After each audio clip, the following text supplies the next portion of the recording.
Yes, good boy. Good hug, Finn. Okay, off.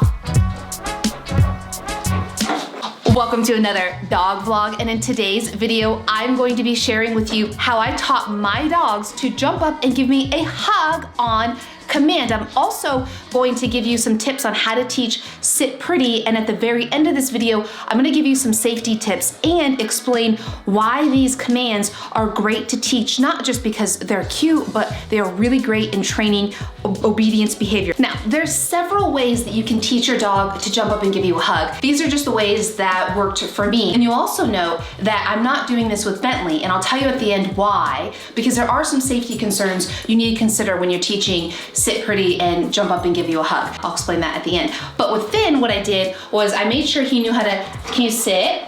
Yes, good boy, Finnegan. If you guys don't know how to teach sit, there's a bunch of videos linked down below you can watch after this. Once you teach your dog to sit, then I actually taught him to sit pretty first before I taught him to jump up. It already gets them comfortable with having their paws up in the air, so they're already halfway there. In order to teach him sit pretty is I would take some of his favorite treats. You don't even have to use treats, you could use toys, you could just use praise. I use treats, these are just freeze-dried green lamb tripe, and I put him in a SIT. Come here, can he sit? Good boy, good job Ben for sitting as well. Then I would take the treat, I'd keep it close to his nose, and then raise up slowly. Yes. And as soon as he lifted just one paw up, I would reward the treat. I would keep doing this until he would eventually pull, yes, good boy, good job, until he would eventually get both paws up. Because with dogs in training, what I have learned is gradual, slow progression over time seems to be the most efficient and fastest and best way to train my dogs. Yes, good boy. And he is already a pawsy dog. Like you can see, he's putting his paw up. So I already knew that this was gonna be a trick and a command that he would love to do. He loves having his paws in the air, and he loves attention. In order to get them to hold the sit pretty pose for a longer period of time, you actually delay giving them a treat. Again, this is after like several days of working on this. You delay giving them the treat until they've held that upward sit pretty pose for a while.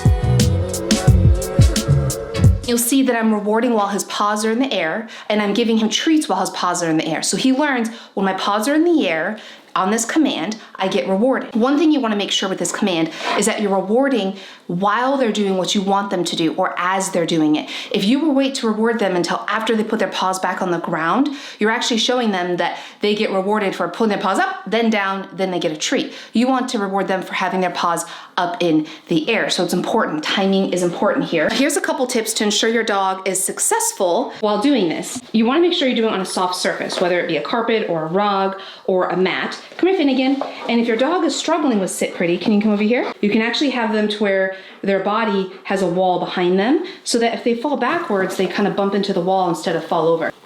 Yes.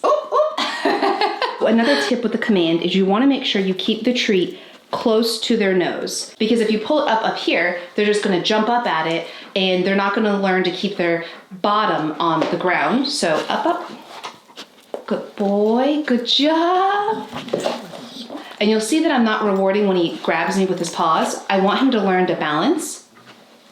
Okay, this is really hard to do with the camera, by the way. Yes, good job. So you see that he was holding himself up there for a little bit. I hope I got that. Good job. And then Bentley, you get a reward too. And I'll tell you guys in just a moment why he's not doing this. So now that you have taught sit pretty, it is time to teach them how to jump up and give you a hug. And the reason that it's so important to teach sit pretty first is it already gets them comfortable with having their paws up in the air. This was actually a little bit of a gimme because Finn loved jumping up on people as a puppy. So instead of looking at that as a negative thing or being really frustrated all the time, I just turned it into a command. And when you turn something into a command that you don't want them to do unless you ask them to do it, it's a way that you can help control when they do it and show them and tell them when and how it's appropriate to do the command that you want them or don't want them to do. Jumping up is a good example of that. So let me show you.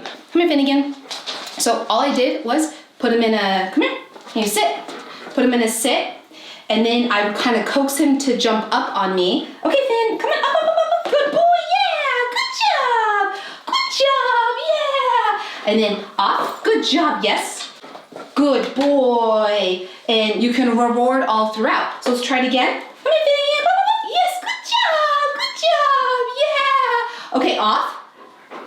Yes, good job. What I did when I started teaching him to jump up on me was make sure that I also taught him how to jump off. So you can use treats, toys, praise, just like I did. It doesn't always have to be food, to kind of coax them to jump up on you. And you've already taught them how to sit pretty, so they're kind of already up in that pose. They're already comfortable with, okay, good. Sometimes when mom wants my paws up here, and oh, this time she wants me to come all the way up, and then you reward them while they're up there, and you do this several times, and then slowly, gradually, over time, you can put a command to it, and you can say, hug me. And what you can do, what I like to do, sorry Ben, come here, Finn.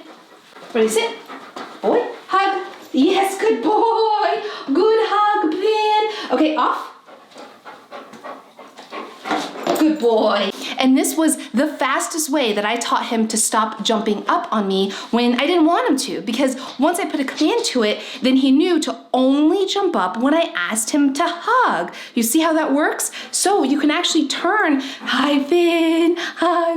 You can actually teach them not to do something by teaching them to do it. I hope that makes sense. If it doesn't, comment below and I'll explain it more in depth. So it's a really simple command to teach. You just, come here, up, up, up, up, up. Yes, good boy, yeah. Off, yes, good boy. If your dog does jump on you without you asking, you're frustrated, instead of screaming or yelling, you've already taught them the OFF command. And that means that when I jump off, I am rewarded with praise, treats, or toys. So it's really a win-win. So let's talk a little bit about why my dog Bentley, why I don't have him doing this. I've actually taught him both the sit pretty command and the jump up command. But what I learned, and I actually had a friend who's a dog trainer show me this, is he was really resistant to the sit pretty command.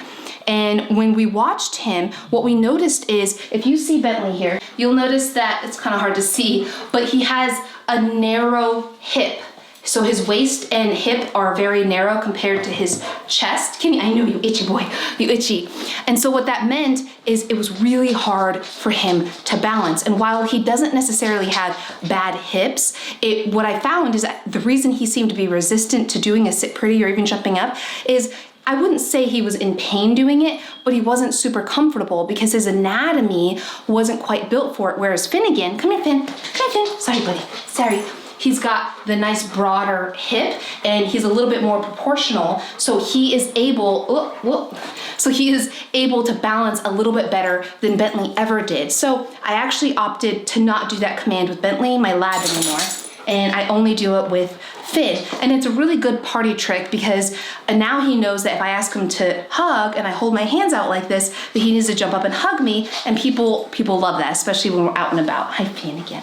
Hi, Finn again. If you have a dog that's really resistant to sitting pretty or jumping up, be cognizant of, is it making them uncomfortable? Is it causing them pain? Is it making them fearful? If your dog is fearful to do something, it doesn't mean that you need to immediately give up and not try to build their confidence, but I would go much slower. I would do this over weeks and weeks and just do baby steps, right? Like make sure they're really comfortable with a sit, then maybe make sure they're comfortable with a high five or a wave or a shake, then get them comfortable with a sit pretty, then get them comfortable with kind of just jumping up a little bit. You don't want to hold them up in the air for a long time either because that's not a natural position for a dog to be in. So this isn't something I would do every single day all the time, especially not with my awkwardly shaped dogs that I have. The first time that I showed you guys Finn hugging, the video is linked up here, and this video actually goes out to you guys because you guys asked me to show you how I taught my dogs to teach hug. So thank you guys so much for commenting below, telling me what kind of content you want. It really helps make the difference because I make these videos in this channel for you guys to help add value to your life with your dogs or dog. And don't forget to click that subscribe button. There's a ton of videos linked down below on how to teach different obedience trainings, my favorite dog products, my favorite food for dogs, my favorite treats, everything. If you're curious of what I love and recommend, is all linked down below. And don't forget to click that subscribe button to help us on our mission to save all the damn dogs. And I hope you have a beautiful day. Goodbye.